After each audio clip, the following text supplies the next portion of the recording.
আমার সকল শ্রোতা বন্ধুদের শ্রেণীমতো প্রণাম, ভালোবাসা ও স্বাগত জানিয়ে শুরু করছি আজকের গল্প পাঠ।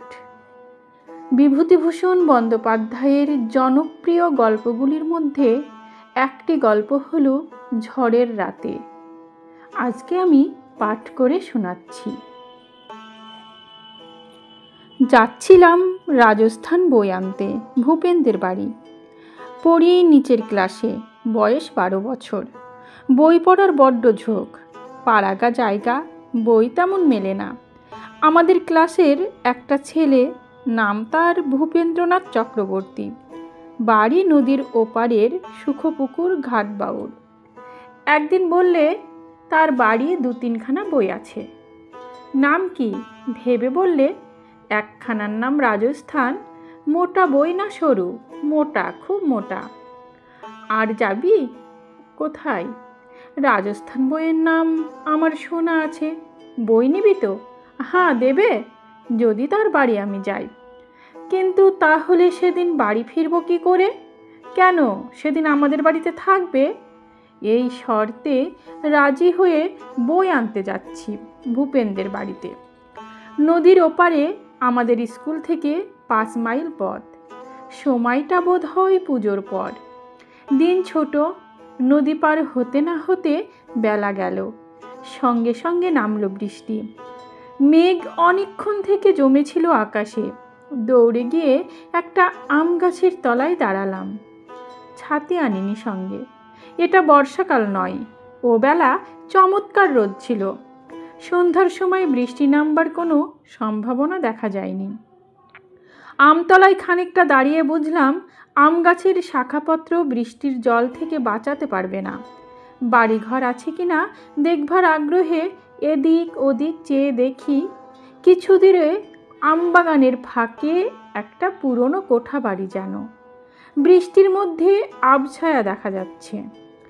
এক দৌড়ে দিলাম বাড়িটা লক্ষ্য করে, এবং সর্বাঙ্গ ভিজে জুবড়ি হয়ে হুড়মুড় করে বারান্দায় দৌড় ঠেলে বাড়ির মধ্যে ঢুকে পড়লুম। বাড়ি কাদের, কে আছে না আছে সেখানে, এদিকে আমার কোনো লক্ষ্যই নেই। কে যেন একজন বারান্দার ও কোণ থেকে রুক্ষ স্বরে বলে উঠল, কে হে? চমকে চেয়ে দেখি একজন বুড়ো মানুষ একটা মাদুরের ওপর ঝুঁকে বসে কি করছিল। মুখ ঈষৎ তুলে আমার দিকে চেয়ে প্রশ্নটা করছে। অপ্রতিভের সুরে বললাম, আমি একজন স্কুলের ছেলে, সুখপুকুর যাব। সুখপুকুর যাবে তো এখানে কি? আজ্ঞে, বৃষ্টিটা এলো কি না, ওই আমতলায় দাঁড়িয়ে ভিজছিলাম। কোন আমতলায়? ও রাস্তার ধারে। ভালো আম, বড্ড ভালো আম ওর। এ কথাটা যেন আমি ছেলে মানুষ হলেও কানে কেমন একটু অসংলগ্ন ঠেকল। তবুও প্রবীণ ব্যক্তির কথার প্রতি শ্রদ্ধা ও সম্মান দেখানোর জন্য বললাম, ও। বৃদ্ধ রাগতভাবে বলে উঠলেন, ও কি? ও মানে কি ও? আমি অবাক, চুপ করে রইলাম। অন্যায় কথা বলে ফেলেছি নাকি? ও বলা উচিত হয়নি। তোমার নাম কি হে? আজ্ঞে, দুলাল চন্দ্র বন্দ্যোপাধ্যায়। এ দুলাল? আদরের দুলাল। কোন ক্লাসে পড়ো? 6 ক্লাসে। 6 ক্লাস? আজ্ঞে হ্যাঁ, 6 ক্লাসে। কি আশ্চর্যের কাণ্ড! এই কথার পর বৃদ্ধের রাগী মেজাজ হঠাৎ শান্ত হয়ে গেল। নয়তো আমি সত্যিই ভাবছিলাম বৃষ্টি একটুখানি থামলেই এখান থেকে চলে যাব, যা থাকে কপালে। এমন রাগী লোকের ঘরে থাকবার কোনো দরকার নেই। বুড়ো শান্ত হয়ে বললে, 6 ক্লাসে পড়ো? আচ্ছা, এসে বসো এখানে। 6 ক্লাসে অধ্যয়নের অধিকার গর্বে আমি গিয়ে মাদুরটার এক পাশে বসলাম। নাম কি? আবার বিনীতভাবে নামটি বলি। কিছুক্ষণ সব চুপচাপ। বাইরে বেশ অন্ধকার হয়ে উঠেছে। বৃদ্ধ বললেন, খাবে কিছু? আজ্ঞে না। না কেন? খাও না। ওই কোণে উঠে গিয়ে দেখো শুকনো নারকোল আছে, নিয়ে এসো, দা দিচ্ছি, কেটে খাও। আমি ঝুনো নারকোল ঝুরতে জানি নে, জানো না? গেরস্থ ঘরের ছেলের সব জানা দরকার। তবে খাবে কি? আর তো কিছু নেই। থাকগে, খাবো না কিছু। না না, তা কি হয়, ছেলে মানুষ, খিদে পেয়েছে বই কি। ও বেলা তো কখন খেয়ে বেরিয়েছ, সুখপুকুর যাচ্ছিলে? আজ্ঞে হ্যাঁ। কেন? একখানা বই আনতে। কি বই? রাজস্থান বলে একটা বই। বৃদ্ধ রাগের সুরে বললেন, হ্যাঁ হ্যাঁ, রাজস্থান জানি, পড়েছি। অমন করে বলে নাকি? একটা বই? ও কি রকম কথা, রাজস্থানের নাম কে না জানে? তুমি বুঝি 6 ক্লাসে পড়ো, আর কেউ কিচ্ছু জানে না? আমার এবার রাগ হলো, ভয়ও হলো। না, এখানে আর থাকা নয়। এরকম বদমেজাজি বুড়োর কাছে কেউ থাকে? বুড়ো আবার তক্ষুনি সুর নরম করে বললে, যাকগে, ছেলে মানুষের সঙ্গে আর কি হবে বকে, এখন খাবে কি তাই বলো? আপনি যা বলেন তাই তো, কিছুই ঘরে নেই। আপনি কি খাবেন? আমি? ও বেলার পান্তা ভাত আছে, নেবু দিয়ে তাই খাবো। এসো, ভাগ করে দুজনে খাই। সত্যি আমার বড় খিদে পেয়েছিল। কোন সকালে খেয়ে বেরিয়েছিলুম বাড়ি থেকে। পান্তা ভাতই সয়। বুড়ো আমাকে বড় খাটালে, হাঁড়ি পেড়ে আনলাম ওর কথায়, কলার পাতা কেটে আনলে, ভাত বাড়িয়ে নিলে। কিছু তরকারি নেই, শুধু নুন আর ভাত। গপ গপ করে বুড়ো গিলতে লাগলো সেই ভাত। নেবু দিয়ে খাবে বলেছিলে, তা বা কই? তাহলেও তো হতো। কোনো রকমে খাওয়া শেষ হলো। আমার তখন ভয় হয়েছে, বৃদ্ধ নিদ্রিতা অবস্থায় আমার গলা টিপে না মারে। সুতরাং যখন বুড়ো বললে ঘুমুতে, তখন আমার মনে ভয় ও অস্বস্তি দুই এসে জুটল। বললাম, শোবো কোন ঘরে? ঘর? ঘর তো মোটে এই একটা, এটাই তো দালান। দালানও যা, ঘরও তাই। এখানে মাদুর পেতে নাও, ওই দেয়ালের কোণে মাদুর আছে। আপনি শোবেন না? না, আমি কাজ করছি, দেখছো না? এতক্ষণ কিছুই দেখিনি লক্ষ্য করে। এইবার একটু কৌতূহলের সঙ্গে চাইতেই তিনি বললেন, যাও শুয়ে পড়ো। এদিকে তাকাতে হবে না। আমি ভয়ে ভয়ে শুয়ে পড়লাম বটে, কিন্তু আমার চোখ কান রইল বুড়োর দিকে। আমি ঘুমুলাম না, ঘুম আমার হলো না। শুয়ে আর চোখে বুড়োর দিকে চেয়ে রইলাম। বুড়ো কী যে করছে, অনেকক্ষণ অবধি আমি ঠাউর করতেই পারলাম না। অবশেষে মনে হলো বুড়ো ছবি আঁকছে, খুব মন দিয়ে ঝুঁকে পড়ে ছবি আঁকছে। ভালো করে দেখবার সাহস আমার হয়নি। ছবি আঁকছে নিশ্চয়, সেটা বুঝতে পারলাম। আমারও ঘুম হলো না। বুড়ো প্রায় রাত 3টে পর্যন্ত ছবি আঁকলো। ভোরের কিছু আগে ঘুমিয়ে পড়ল। আমিও ঘুমিয়ে পড়লাম। জেগে উঠে দেখি রোদ উঠেছে। বুড়ো তখন ওঠেনি। আস্তে আস্তে উঠে বুড়োর মাদুরের কাছে এসে দেখি মাদুরের ওপর মাটির খুঁড়ি অনেকগুলো সারি সারি সাজানো, তাতে নানা রং, সরু মোটা কতকগুলো তুলি একটা পিঁড়িতে কাতভাবে সাজানো। কতকগুলো তুলি মাদুরের ওপর ছড়িয়ে পড়ে আছে, আর সামনে একখানা তক্তার ওপর পেরেক দিয়ে আটা কাগজ কিংবা চটের ওপর একখানা যা ছবি। ছবিখানা কোনো একটি মেয়ে ছেলের। কার এমন সুন্দর মুখ, এমন বড় বড় টানা চোখ, কি জানি।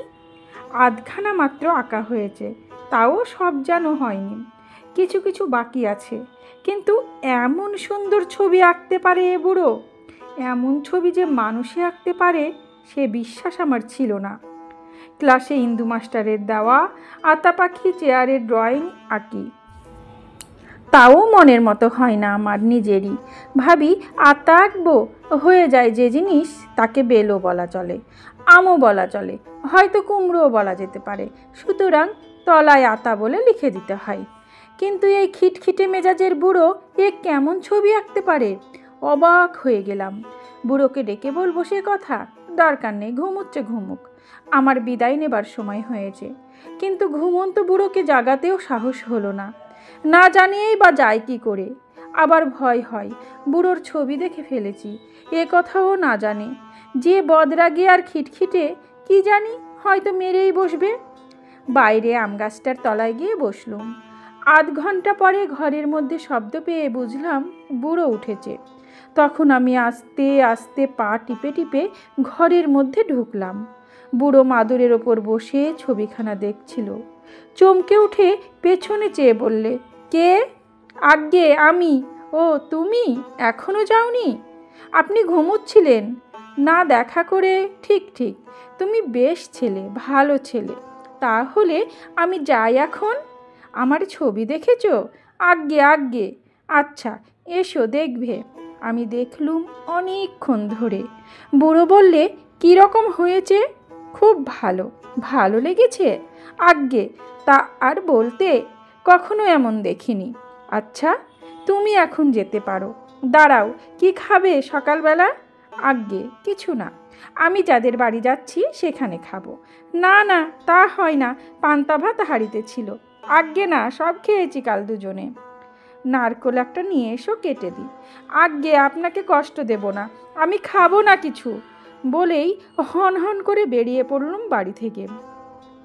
বুড়ো দেখি পেছনে ডাকছে, ও খোকা শোনো, ও খোকা যেও না। আমি পেছন ফিরে চেঁচিয়ে বলি, আজ্ঞে আমি নারকোল খাবো না।